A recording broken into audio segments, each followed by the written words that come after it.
코로나19 사태 직후 경제적인 상황이 악화되면서 물가 안정을 위해 제로 금리에 돌입했던 것을 알고 계실 겁니다. 금리가 낮아지게 되면 주식이나 부동산에 투자하는 분들이 상당히 많아지는데요. 이는 대출 금리도 낮아지기 때문에 투자에 대한 부담이 적어지기 때문입니다. 일반적으로 은행에 적금을 부어봤자 돈을 크게 불릴 수 없기에 높은 이익을 챙기려고 투자에 나서는 것입니다. 부동산 거래가 활발해지면서 한때 부동산 가격이 폭등세를 보였습니다. 매매 가격뿐만 아니라 임대료까지 인상하면서 세입자들은 엄청난 부담을 안게 되었죠. 또한 전세난으로 인해 이사 갈 곳이 없어 난처한 상황에 처한 분들도 많았습니다. 이런 상황 때문에 많은 세입자가 계약 기간이 지났음에도 나가지 않고 버티는 사례도 빈번하게 발생했습니다. 정부는 위기에 처한 세입자들을 보호하기 위해서 임대차 3법을 시행하게 되는데요. 임대차 3법을 요약하자면 세입자가 계약 갱신을 요구한다면 임대인은 이전 보증금에서 5% 이내로만 가격 인상이 가능합니다. 임대인의 전세 가격 인상폭을 크게 제한한 제도인데요. 임대차 3법은 코로나19 사태 이후로 비정상적으로 폭등하는 부동산 전세 가격을 잡기 위하여 제정되었습니다. 그럼에도 전세값이 이미 크게 인상된 상태에 있어 기존에 전세로 거주하는 이들은 이사 가는 것을 두려워하고 있습니다. 같은 전세금으로 갈 수 있는 집의 수준이 매우 떨어졌기에 임대인에게 전세금 인상 없이 계약 갱신을 요구하거나 나가지 않고 버티는 경우도 상당히 많은데요. 아무리 임대인 소유의 집이라 하더라도 세입자의 주거지로 사용되고 있는 공간에는 당사자의 허락 없이 들어갈 수 없으며 만약 함부로 들어갔다면 법적 처벌을 받을 수 있으니 조심하셔야 합니다. 기존에 전세로 거주하고 있던 세입자들은 대부분 계약 갱신하기를 원할 것입니다. 보통 전세 계약은 2년으로 정해지는데 한 번 이사 온 집에 2년 정도 살게 되면 익숙해지고 이사 비용도 만만치 않기 때문입니다. 또한 이사할 집을 또 알아보려면 수많은 돈과 시간이 소비될 수밖에 없습니다. 특히 집에 수리할 만한 문제점이 크게 없다면 더더욱 이사 가기가 꺼려질 텐데요. 이에 전세 세입자 내보내기 문제는 계속해서 발생하고 있습니다.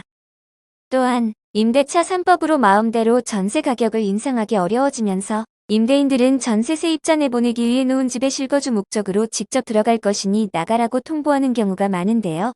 본 법에 따르면 임대인이나 임대인의 직계존 비속이 실거주가 목적일 경우라면 계약이 종료된 세입자를 내보낼 수 있습니다. 이는 임차인의 계약 갱신을 거부할 수 있는 정당한 사유로 인정됩니다. 세입자가 계약 갱신을 원하는 경우 임대인이 거부할 수 없는 것은 아닙니다. 실거주 목적과 같은 정당한 사유가 있다면 계약을 갱신하지 않을 수 있습니다. 임대인과 세입자 사이의 갈등은 계약 갱신 문제 외에도 다양한 형태로 발생합니다. 이러한 분쟁은 양측에 상당한 스트레스를 안겨줄 텐데요. 전세 세입자 내보내기가 가능한 정당한 사유에 대하여 상세히 알아보도록 하겠습니다. 먼저 계약 기간이 다가오고 있음에도 세입자나 임대인이 아무도 계약에 관련하여 언급하지 않았다면 계약은 자동으로 갱신됩니다. 이렇게 되면 5%의 인상도 진행할 수 없으니 전세금을 인상하려는 임대인이라면 미리 세입자에게 계약 갱신과 전세금 인상에 대하여 세입자에게 통보를 해두어야 합니다. 서로 아무런 언급이 없을 경우에는 묵시적 계약 갱신이 진행되어 전세 세입자 내보내기나 전세금 인상이 불가합니다. 계약이 종료되기 전 세입자에게 5% 전세금 인상을 받아들이거나 그렇지 않으면 퇴거할 것을 요청했다면 법적으로 문제가 발생하지 않습니다. 퇴거 통보는 계약 종료일로부터 6개월 이상 남은 시점에 보내는 것이 좋습니다.